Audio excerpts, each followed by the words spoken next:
10 février 2025. On a longé le fleuve Saint-Laurent pour ensuite entrer dans les terres. C'est le petit matin, on est à Desjely, un petit village à la frontière du Nouveau-Brunswick. Comme à chaque matin, il y a un membre de l'équipe qui est toujours prêt avant tout le monde. Valérie va tout le temps à la rencontre des gens, les motoneigistes, pour échanger, discuter, surtout en apprendre plus sur les environs et préparer la journée de tournage. C'est une fille super sociable, puis elle se lève tôt en plus.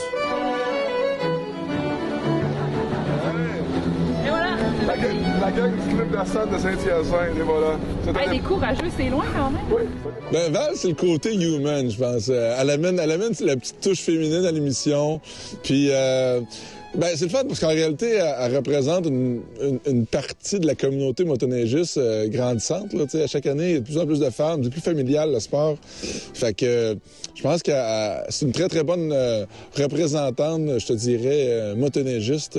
Elle aime ça, physique, elle met la main à la pâte là, pour faire avancer les tournages, les journées, tout ça. Donc, elle s'implique beaucoup, fait que c'est bien le fun. En route pour notre tournage, des sentiers impeccables qui nous donnent le plein potentiel de nos skidoo. Large, bien damé, on longe le lac Témiscouata sur une ancienne rail de chemin de fer sur plusieurs kilomètres. Valérie m'a donné une coordonnée GPS qu'elle a trouvée en discutant avec les motoneigistes du coin.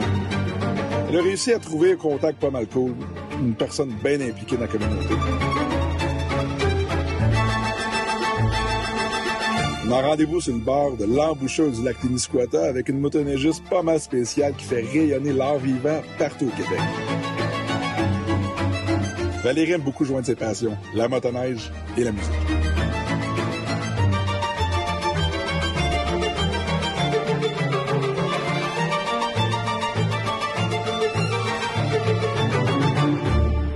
Val, on est en bordure du barrage Témiscouata, puis en faisant tes recherches pour l'émission, tu as trouvé une personne assez extraordinaire qui organise un événement, un gros festival ici dans la municipalité? Oui, Chantal, qui organise, qui est coordonnatrice du festival Le Tremplin, un festival de musique et humoristique aussi, là, exactement. Pour la relève, etc., qui se passe ici à Desjely depuis 25 ans cette année. Oui, parle-nous un peu de l'événement. On va fêter le 25e anniversaire du festival en mai prochain, du 12 au 18 mai. Et l'événement, c'est un concours pour des artistes de la relève en chanson et en humour. Donc, en 25 ans, on a vu passer de nombreux artistes, dont, entre autres, des artistes qui sont maintenant connus sur la scène culturelle et qui ont gagné ou fait le tremplin, entre autres, Philippe Laprise, Maxime Landry, Sam Breton, André Sauvé, Sarah Dufault, pour ne nommer que ceux-là. Mais ce sont des artistes qui ont fait un passage au tremplin et qui ont continué leur chemin par la suite pour devenir des artistes reconnus maintenant. Tu sais, la région de Desjely, c'est quand même une petite ville de 3000 habitants. Je pense que ça attire plusieurs milliers de personnes à chaque année. C'est quoi l'impact touristique que ça a dans la région? Ah, c'est très, très occupé pendant la semaine du tremplin parce qu'on sait souvent en mai, c'est la période un peu plus tranquille. L'école n'est pas terminée, la saison de motoneige est terminée. Donc, nous, on amène une belle manne de touristes pendant cette période-là parce que nos artistes proviennent de partout, tant au Québec, au Nouveau-Brunswick, mais même à l'extérieur du pays à l'occasion. Tant qu'ils chantent en français ou qu'ils font de l'humour en français, c'est la seule condition.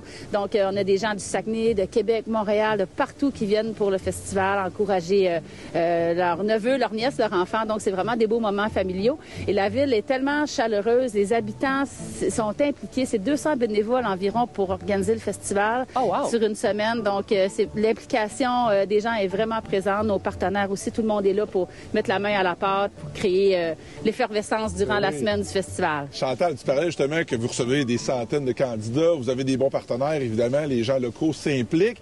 Vous avez l'hôtel 12-12, justement, qui est un peu votre quartier général, que vous recevez tous vos candidats-là. Oui, c'est une particularité à notre festival. Nous, les artistes, les participants, même les formateurs, les juges, donc tous ceux qui viennent pour le concours sont installés à l'hôtel 12-12 pendant toute la semaine. Donc, ça devient un peu le quartier général. Puis c'est ce qui fait un peu la magie. Ils sont tous ensemble. Il y a des belles collaborations qui naissent, des amitiés qui perdurent à travers le temps. Donc, il y a une proximité avec tout notre monde, nos formateurs. Donc, des fois, c'est le fun. Les participants accrochent un formateur, disent « Ah, j'aurais besoin d'un petit conseil, 2 minutes », puis ça jase un peu dans les corridors. Donc, c'est vraiment une magie qui opère. Et là, parle-nous, à vol d'oiseau, on se trouve où présentement? À Desjely, c'est où ça? Là, on est près du barrage du lac Témiscouata. Desjely, dans le fond, c'est environ 3 heures de route de Québec. On est la ville d'accueil au Témiscouata. C'est tout près du Nouveau-Brunswick. On est à 5 minutes du Nouveau-Brunswick. Donc, c'est vraiment une région de proximité. Le lac Témiscouata mesure 42 km. Et là, c'est ça, comme je disais, on est au barrage et on est à la rivière Madawaska qui porte son nom de la rivière qui ne gèle pas. On peut voir les magnifiques canards ce matin sur le lac. Donc, il y a le sentier de motoneige numéroté 85, donc que les motoneigistes peuvent emprunter. Et l'été, c'est une piste cyclable, le Petit Témis.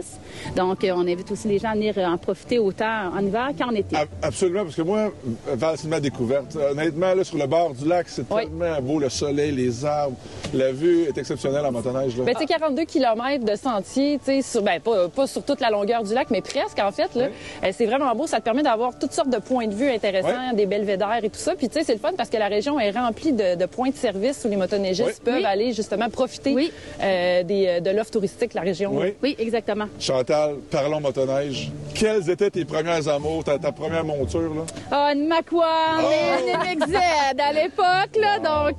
Connaisseuse. Que de souvenirs, de beaux souvenirs, vraiment. Ben, Chantal, écoute, un gros merci de nous avoir accueillis ici. Merci à vous. Merci à vous de vous être déplacés dans notre région. Puis au plaisir de vous accueillir à d'autres moments. Merci beaucoup. Merci.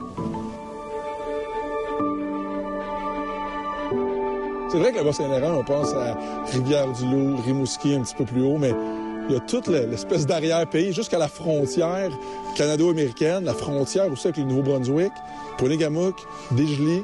Fait que ça a été bien intéressant, ça.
On parle souvent de relève à motoneige, on manque de bénévoles, puis tout ça, mais tu sais, même au niveau touristique dans les régions, ce qu'on remarque au Bas-Saint-Laurent, c'est que les entreprises ont été reprises par des jeunes de la région, puis ils mettent en valeur vraiment les produits de la région. On est allé à la Tête d'Allumette, la microbrasserie sur le bord du fleuve Saint-Laurent, qui est tenue justement par des jeunes entrepreneurs. Super dynamique. Ben oui. 12 mois par année en plus. 12 mois par année. Vraiment, oui. Puis, tu sais, l'hôtel 12-12 aussi, avec une jeune propriétaire. Donc, c'est vraiment le fun de voir que les gens d'ici reprennent en main le tourisme puis essayent de faire évoluer les choses aussi. Et ce qui est le fun aussi, c'est que ce qu'on présente à l'émission, c'est des commerces qui sont faciles d'accès en motoneige.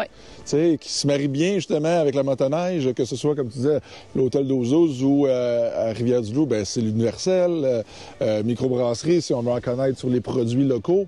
Fait que c'est ça que j'aime, c'est ça qui est vraiment intéressant.